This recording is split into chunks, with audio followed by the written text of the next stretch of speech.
Assalamualaikum warahmatullahi wabarakatuh. Waalaikumsalam warahmatullahi wabarakatuh. Bapak Ibu, jumpa kembali pada sesi yang lainnya, yaitu hari ini kita akan melaksanakan sebuah simulasi untuk IHT ya, dalam rangka melaksanakan tugas sebagai sekolah penggerak di Jawa Barat ini. Saya hari ini akan memberikan sebuah materi, yaitu tentang kurikulum operasional di satuan pendidikan. Ya, sebelumnya saya sampaikan dulu materi ya hari ini. Yang pertama, tujuan dari pembelajaran ini adalah memfasilitasi peserta dalam memahami kurikulum operasional dengan mengaitkannya dengan profil pelajar Pancasila. Dan yang kedua, tujuan untuk memfasilitasi peserta dalam memahami prinsip pengembangan kurikulum operasional di satuan pendidikan. Saya yakin Bapak Ibu sekalian sudah mengenal ya kurikulum yang sebelumnya. Dan outputnya Bapak Ibu sekalian, yang pertama adalah peserta mampu mengimplementasikan kurikulum operasional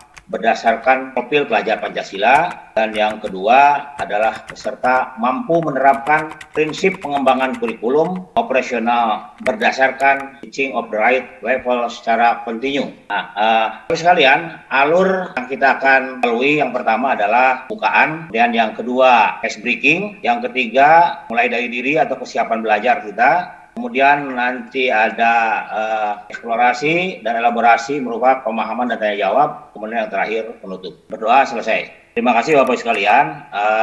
Sesi berikutnya adalah ice breaking. Tentu Bapak Ibu sekalian, ini maksudnya adalah untuk supaya kita fokus pada materi yang akan kita pelajari bersama. Baik, saya akan berikan peragaan ya untuk ice breaking ini. Bapak bisa dan Ibu bisa mengikutinya ya.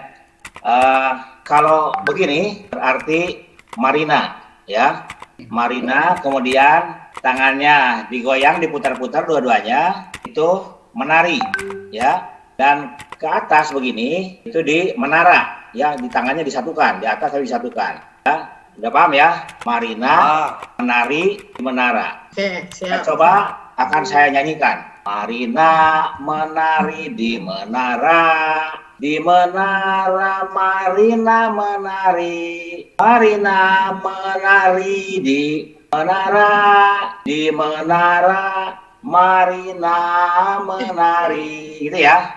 Ya, siap. Ya, silakan sama-sama kita bernyanyi ya. Saya coba dulu, saya coba dulu Pak Ajang nih sendiri nih, Pak Ajang. Marina menari di menara, di menara Marina menari, menari Marina di menara, di menara Marina menari. Oke ya, kita sama-sama. Ketikanya, Pak Wawang, Bu Nopi, siap ya? Nyanyi bareng-bareng. Marina menari di menara, di menara Marina menari. Pak, Marina menari di menara, di menara Marina menari. Jelas ya? Sekarang jangan sampai jebak. Kita buat fokus. Saya akan diam, Bapak yang bergerak. 1, 2, 3. Marina menari di menara, di menara menari Marina, menara menari Marina, Marina Marina menari. Ya, tepuk tangan untuk kita. Jangan sampai terkecoh ya. Oke, siap Pak. Ya, berikutnya Bapak sekalian, kita mulai dari kesiapan belajar kita. Kita akan belajar tentang kurikulum operasional satuan pendidikan. Kalau kita dulu mengenalnya dengan KTSP ya, KTSP mengenal kurikulum sekolah satuan pendidikan. Nah, sekolah penggerak ini istilahnya sudah ada yang baru, yaitu OSP ya, kurikulum operasional sekolah satuan pendidikan. Baik Bapak sekalian, sudah kita lakukan speaking ya, kita akan maju ke materi. Kita akan saya share dulu. Ini filenya yang pertama ya. Kemudian akan bacakan pengantar untuk Bapak Ibu sekalian bahwa hari ini kita akan mempelajari dari kurikulum operasional satuan pendidikan ini adalah prinsip pengembangannya. Bahwa kurikulum operasional di satuan pendidikan ini memuat seluruh rencana proses belajar yang diselenggarakan di satuan pendidikan. Sebagai apa? Ya sebagai pedoman seluruh penyelenggaraan pembelajaran. Nah, untuk menjadikannya bermakna, kurikulum operasional ini dikembangkan sesuai dengan konteks dan kebutuhan peserta didik dalam satuan pendidikannya. Jadi kita nanti akan melihat bagaimana prinsipnya, kenapa di sini harus melibatkan, ya, dan dikembangkan sesuai dengan konteksnya, kebutuhannya, dan seterusnya. Akan coba nanti pada materi berikutnya. Kemudian kurikulum, yang seperti kita ketahui bahwa adalah seperangkat rencana dan pengaturan mengenai tujuan, isi dan bahan pelajaran, serta cara yang digunakan sebagai pedoman penyelenggaraan kegiatan pembelajaran untuk mencapai tujuan pendidikan tertentu. Ya, ini pengantarnya tentang kurikulum seperti itu. Nah, untuk mendalami, saya akan mencoba berbicara masalah kurikulum satuan pendidikan ini dikaitkan dengan profil pelajar Pancasila. Bapak Ibu sudah mengenal ya Pancasila ini. Mari kita berdiskusi dulu sebagai awal, apakah yang Bapak Ibu ketahui tentang kurikulum operasional satuan pendidikan ini? Ya, silakan kita brainstorming dulu ya. Pak Bambang barangkali, silakan Pak. Kita langsung tunjuk saja karena kita kelas skill akan coba. Barangkali Pak Bambang, apa yang Anda ketahui tentang kurikulum operasional di sekolah? Mungkin ya untuk kurikulum operasional sekolah itu masuk ke dalam kategori kurikulum tingkat yang paling bawah ya mungkin ya Pak ya. Ya. Itu memang harus diketahui oleh semuanya ya, oleh kita sendiri, oleh semuanya. Bahkan untuk warga sekolah pun, terutama tenaga pendidik ya Pak ya, memang harus mengetahui kurikulum operasional satuan pendidikan itu sendiri. Mungkin menurut saya Pak. Ya, terima kasih, tepuk tangan untuk Pak Bambang. Ya, di sini tidak ada benar salah. Saya yakin pengetahuan dasar sudah kita miliki semuanya. Apa yang dimaksud dengan kurikulum satuan pendidikan. Nah, barangkali Bu Nopi mau menanggapi apa yang ada di benak Ibu tentang kurikulum operasional satuan pendidikan ini. Ya, yang baik dari guru sampai sekarang jadi kepala sekolah. Nah, barangkali punya pengalaman. Apa itu yang maksud dengan ini? Dan boleh dikaitkan dengan pertanyaan nomor 2, Bu. Apakah Anda pernah terlibat dalam penyusunan kurikulum operasional di satuan pendidikan? Bisa Ibu kaitkan juga ya, Bang Abu. Ya, Pak. Ini saya sekalian sharing ya Pak ya. Ya. Soal pengalaman saya yang terlibat di dalam proses penyusunan kurikulum. Yang pertama mungkin pertanyaannya apa yang Anda ketahui tentang kurikulum operasional satuan pendidikan. Jadi sebagaimana tadi awal Bapak jelaskan bahwa sebenarnya itu tuh sekarang tuh cuma namanya aja yang diganti gitu. Kalau dulu mungkin namanya KTSP, sekarang namanya adalah KOS atau Kurikulum Operasional Sekolah. Tapi memang secara struktur dan isinya atau apa namanya ya isi dari kurikulumnya itu memang sangat berbeda daripada KTSP gitu. Kemudian apakah pernah terlibat dalam penyusunan kurikulum? Alhamdulillah ya Pak, sebelum saya sekarang jadi kepala sekolah, itu sebelumnya memang dipercaya untuk pegang kurikulum di sekolah gitu. Tapi memang kekurangan dari kami adalah ketika penyusunan itu tidak terlalu melibatkan warga sekolah. Jadi kalau dulu kan kita masih pakainya kurikulum 13, jadi acuannya ke situ gitu, KIKD-nya, strukturnya, kemudian sampai dengan administrasi pembelajarannya masih mengacu pada yang sudah diberikan oleh pemerintah. Itu mungkin Pak sharingnya. Terima kasih. Baik, terima kasih, tepuk tangan untuk pengalamannya yang begitu berharga ya, tentunya bagi Ibu Nopi sendiri ya dan bagi sekolahnya. Sangat baik untuk kita simak pengalamannya, bahkan beliau ini sebagai wakil kepala sekolah bidang kurikulum lah, ya sudah ngolotok sih istilah kata namanya, ngolotok lah gitu, udah pakarnya gitu. Jadi pernah terlibat dalam penyusunan kurikulum. Nah, berikutnya pertanyaan ketiga, ini perlu kita pikirkan juga, karena terlibat dalam penyusunan kurikulum, bagaimana perasaan Bapak Ibu? Nah, ketika dilibatkan dalam kegiatan tersebut, misalnya Pak Ajang sekarang, Pak Ajang barangkali ini ada pengalaman. Apakah dulu pernah jadi wakil? Ya? Enggak. Jadi kurikulum operasional satuan itu adalah kurikulum KTSP tingkat sekolah yang disusun oleh sekolah ya bersama pihak studi atau perguruan tinggi. Nah, dulu juga mungkin sudah dibuat oleh sekolah, namanya dulu itu dokumen 1, tapi kebanyakan sekolah belum melibatkan Dudi dan perguruan tinggi, hanya guru-guru kita. Semuanya guru terlibat dalam penyusunan KTSP itu dokumen 1 itu tersebut. Kalau yang di manajemen kita menyusunnya visi dan misi. Kalau di guru pasti membuat RPP, itu kan bagian dari buku 1 kurikulum operasional satuan pendidikan sekolah, dari silabus, analisis segala macam.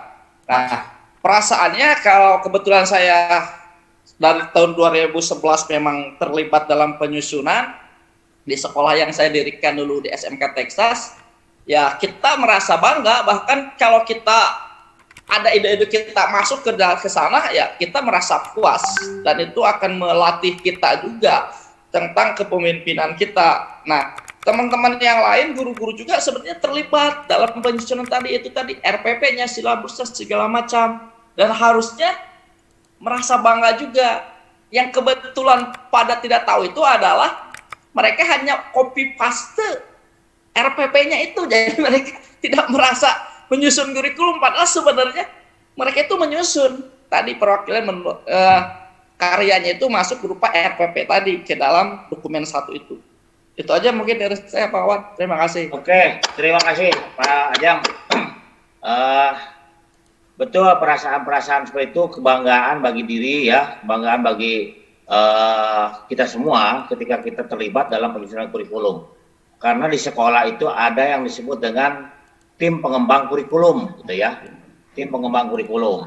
Nah, tentu saja di sini orang-orang akan terlibat, apalagi wakasek kurikulum, gitu ya, beserta stafnya, kemudian juga wakil-wakil yang lain juga pasti dilibatkan, dan stakeholder yang lain juga pasti dilibatkan. Itu saya yakin sudah satu hal yang luar biasa ya, ketika kita menyusun sebuah dokumen kurikulum. Nah, tentu kaitannya dengan tadi perasaan apa yang Bapak Ibu dapatkan dari pengalaman itu, ya. Tuh, barangkali ada satu orang lah yang mengomentari apa yang dapat Bapak Ibu rasakan dari pengalaman itu, yang didapatkan dari pengalaman terlibat dalam kegiatan itu. Maka Ibu tadi terlibat cukup banyak ya, Ibu. Coba sekali lagi, Bu. Saya Pak mau dapatkan. Ya, baik.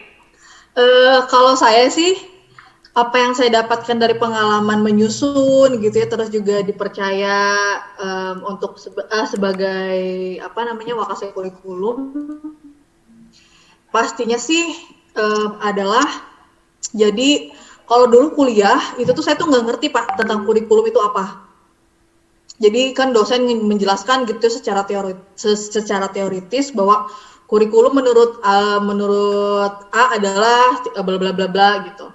Tapi saya nggak paham gitu sebenarnya kurikulum itu apa. Nah, ketika memang saya terjun bekerja, apalagi langsung ditugaskan sebagai wakasek kurikulum, benar-benar paham, oh ternyata kurikulum itu ini loh gitu. Secara sederhananya adalah memang konsep gimana caranya kita ngerancang murid yang tadinya memang belum siap kerja, jadi siap kerja itu. Itu mungkin simpelnya gitu. Jadi pengalamannya tuh yang tadinya benar-benar nggak tahu konsep kurikulum, jadi benar-benar paham gitu kurikulum itu apa. Itu sih Pak.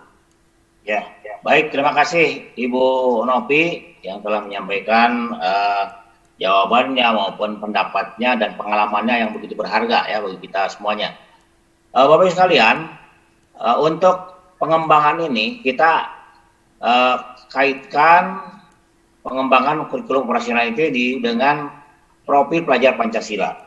Nah, Bapak Ibu tentu tadi menindaklanjuti apa yang disampaikan, dibincangkan dalam diskusi tadi, bahwa kita ketika mau menyusun kurikulum operasional ini, kita harus mengetahui juga, memahami kerangka dasar dan struktur kurikulum. Apa itu? Nah, diantaranya kerangka dasar kurikulum dan struktur kurikulum ini sudah ditetapkan oleh pemerintah.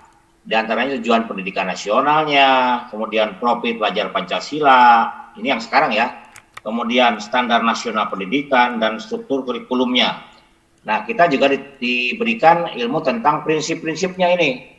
Nah, sekarang saya akan menyampaikan dulu bagaimana kaitannya dengan profil pelajar Pancasila. Ya, kita ketahui bahwa profil pelajar Pancasila ini ada 6 dimensi ya. Ada 6 dimensi, yaitu diantaranya yang pertama dimensi beriman, bertakwa kepada Tuhan Yang Maha Esa dan berakhlak mulia. Nah, tentu Bapak Ibu ketika melaksanakan kurikulum yang lama, bagaimana konsep beriman, bertakwa dan berakhlak mulia ini dalam kegiatan sehari-hari barangkali di sekolah sudah kita terapkan bersama.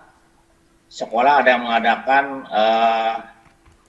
pengajian misalnya ya, sholat Jumat, kemudian sholat berjamaah bersama. Ini kan dalam rangka menerapkan profil atau dimensi P3, profil pelajar Pancasila. Nah ini sebenarnya sudah dilaksanakan oleh kita semua.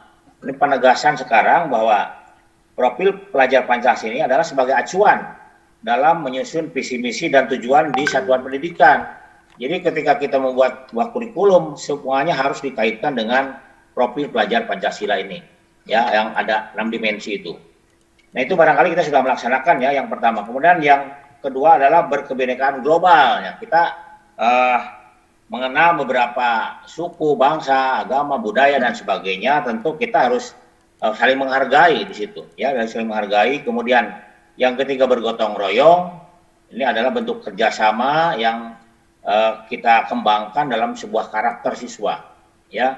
Kita akan coba bergotong royong misalnya di sekolah pernah menerapkan bagaimana kita melakukan kebersihan di hari Jumat. Kalau di Karawang dulu ada istilahnya Jumat bersih gitu ya, Jumat bersih. Nah artinya hari Jumat itu harus ikut dalam kegiatan gotong royong bersih-bersih. Nah, saya pernah melaksanakan juga program di sekolah ini adalah bakti kampus. Jadi setiap 1 bulan minimal maksimal 3 bulan itu semua warga sekolah, mulai dari kepala sekolah sampai kepada caraka itu harus terjun di dalam kegiatan kebersihan. Nah ini nampaknya sangat efektif ketika kita menginginkan kerjasama gotong royong dalam sebuah kegiatan. Ya, jadi cepat sekali dalam waktu 2 jam. Sekolah yang berhektar-hektar itu bisa bersih dalam setiap dengan pola pembagian kapling gitu ya, pembagian kapling. Ini bisa kita lakukan di sekolah kita semuanya. Kemudian mandiri. Nah, itu yang diinginkan sekarang adanya kemandirian. Tadi diawali ada dengan pekerjaan pendidikan pembelajaran berbasis proyek. Nah, itu salah satunya adalah melatih kemandirian juga ya, bagaimana nanti ketika keluar dari SMK ini bisa mandiri, ya, membuat sebuah pekerjaan berwirausaha itu. Kemudian berikutnya benar kritis. Nah ini aba 21 diharapkan siswa ini bisa kritis gitu ya, kritis terhadap hal-hal yang positif tentunya, bukan yang negatif. Nah ketika ada permasalahan mereka bisa memecahkan diri dan bisa memberikan solusi kepada orang lain. Kemudian terakhir kreatif. Ya, kreatif dalam artian dia bisa memiliki inisiatif sendiri ya, inisiatif sendiri menciptakan sesuatu inovatif dan sebagainya ada dalam bentuk kreasi-kreasi yang mereka ciptakan. Jadi diharapkan pelajar-pelajar kita ini nanti bisa mencapai tujuan ke arah profil pelajar Pancasila ini. Nah itu harapan kita ya. Jadi profil Pancasila adalah sebagai acuan kita. Tujuannya apa nih? Tujuannya jangka panjangnya segala proses pembelajaran yang berlangsung di sekolah, kemudian kompetensi dan karakter yang perlu dikembangkan oleh setiap warga sekolah, dan benang merah yang menyatukan segala praktik yang dijalankan di sekolah. Jadi artinya semuanya harus bermuara kepada profil pelajar Pancasila. Nah begitu pula dalam melaksanakan penyusunan pengembangan kurikulum operasional satuan pendidikan, itu harus berpedoman kepada profil pelajar Pancasila. Baiklah Bapak sekalian, tidak terlalu banyak materi saya, ini hanya beberapa slide saja. Selanjutnya adalah prinsip pengembangan kurikulum sekolah. Di sini ada poin yang pertama adalah berpusat pada peserta didik. Nah penjelasannya adalah pembelajaran itu harus memenuhi potensi kebutuhan perkembangan dan tahapan belajar. serta kepemimpinan peserta didik, kepentingan peserta didik. Profil pelajar Pancasila selalu menjadi rujukan pada semua tahapan dalam penyusunan kurikulum operasional di satuan pendidikan. Sebagaimana yang saya sampaikan tadi bahwa yang 6 tadi adalah sebagai rujukan. Jadi jangan sampai keluar dari situ setiap kegiatan, setiap tahapannya itu harus mengacu kepada profil pelajar Pancasila ini. Berikutnya yang kedua, Bapak sekalian, adalah prinsip kontekstual. Apa artinya? Nah, kontekstual ini menunjukkan menunjukkan kekhasan dan sesuai dengan karakteristik satuan pendidikannya, ya, konteks sosial budayanya dan lingkungan serta dunia kerja dan industri. Kalau kita ada di lingkungannya di Purwakarta misalnya, ya, dengan budaya yang berbeda-beda, nah kita harus menyesuaikan, ya, menganalisis bagaimana sosial ekonomi budaya di daerah itu, bagaimana kondisi industrinya, ya, dunia kerja dan industrinya. Kita harus mencoba menggali potensi juga, dan kita harus mendekatkan dunia pendidikan dengan dunia kerja. Bagaimana yang dibahas tadi dalam siang tadi, proyek berbasis proyek, ya, pendidikan pembelajaran berbasis proyek itu salah satunya adalah bagaimana kita mendekatkan antara dunia pendidikan dengan dunia industri.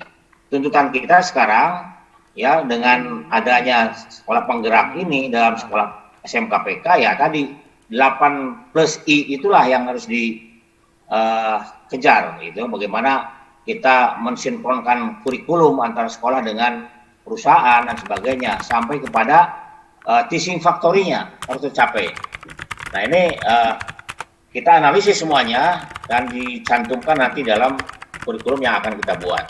Bagaimana bentuknya, ya, kekhasan kita dalam membuat sebuah kurikulum tersebut. Kemudian yang ketiga, ini yang terakhir barangkali, ya, dalam sebuah prinsip kurikulum ini, yang ketiga, yaitu esensial. Apa artinya? Semua unsur informasi penting yang dibutuhkan oleh para pemegang kepentingan tentang kurikulum yang digunakan di satuan pendidikan dapat diperoleh di dokumen tersebut. Jadi sudah terdokumentasikan apa yang kita butuhkan, yang penting-penting itu, ya.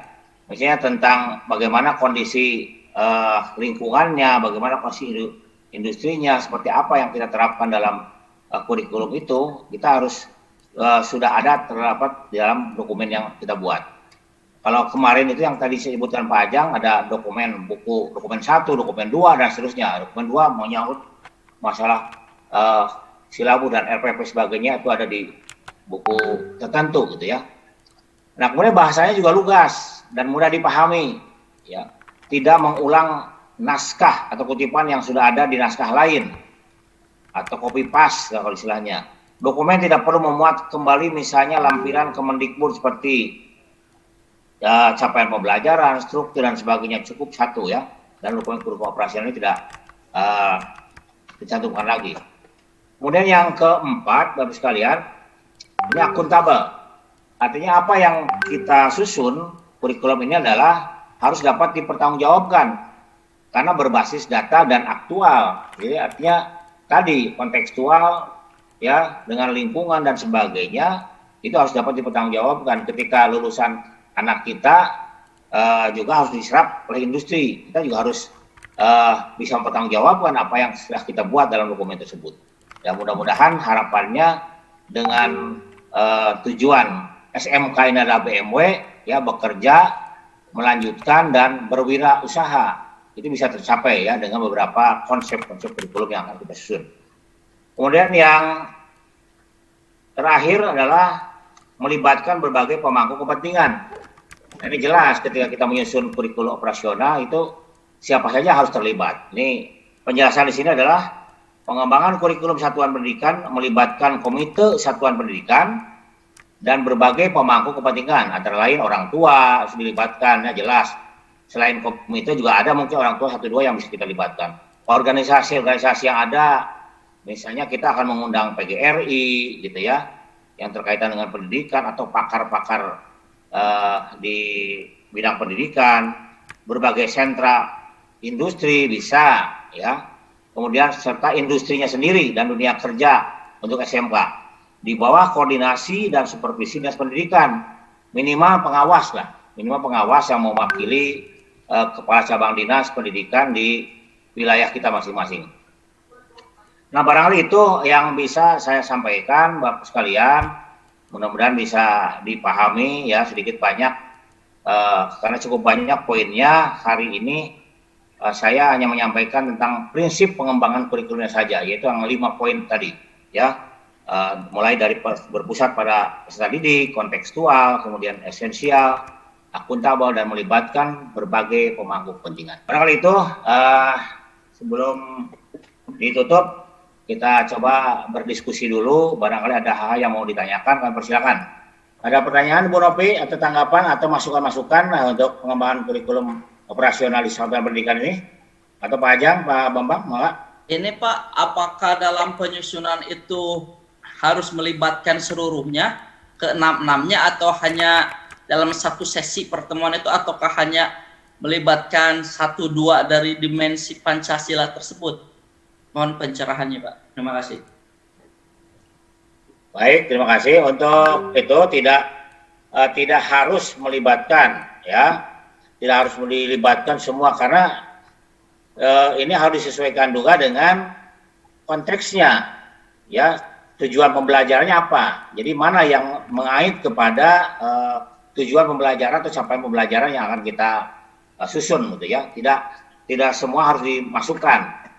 Kalau dulu dalam kurikulum 13 itu ketika kita menyusun RPP biasanya kan dicantumkan masalah sikap, ya, itu harus terbawa oleh setiap RPP. Misalnya yang C2 ya kalau tidak salah, K2, ya, K1, K2 itu kan sikap, ya, dari beriman dan bertakwa dan sebagainya, itu harus dicantumkan. Nah, di sini kita sesuaikan dengan konteksnya saja, Pak. Dan konteksnya, kalaupun ini ya tetap harus mengaitkan kepada profil pelajar Pancasila. Kalau tidak sama sekali, nah itu yang kurang tepat, gitu. Ya, tapi kalau saya menyikapi, Pak, kalau kita menganalogikan kepada kurikulum yang sebelumnya, maka nomor 1 inilah yang harus selalu tercermin, gitu. Nanti diimbangi dengan dimensi-dimensi yang butuh sesuai dengan konteks tujuannya. Itu mungkin Pak Ajang, ya. Terima kasih. Nomor 1 karena banyak sikap. Jadi kalau menurut saya harus tetap dicantumkan nomor 1 itu, ya. Baik, Pak Bambang barangkali masih ada? Rasa cukup Pak itu Pak? Cukup. Baik, kalau dirasa cukup Bapak-Ibu sekalian, terima kasih atas atensinya. Untuk latihan simulasi ini kita akhiri dengan mengucapkan hamdalah, ya, dan alhamdulillahirrahmanirrahim, dan kita tutup dengan doa bersama, ya. Sebagaimana di awal kita berdoa, maka kita akan tutup dengan berdoa. Berdoa dimulai, berdoa selesai. Terima kasih untuk teman-teman sekalian, ya. Mudah-mudahan kita bisa bertemu lagi dalam kesempatan yang lain, ya, dengan materi yang berbeda. Wassalamualaikum warahmatullahi wabarakatuh. Waalaikumsalam. Waalaikumsalam. Wabarakatuh.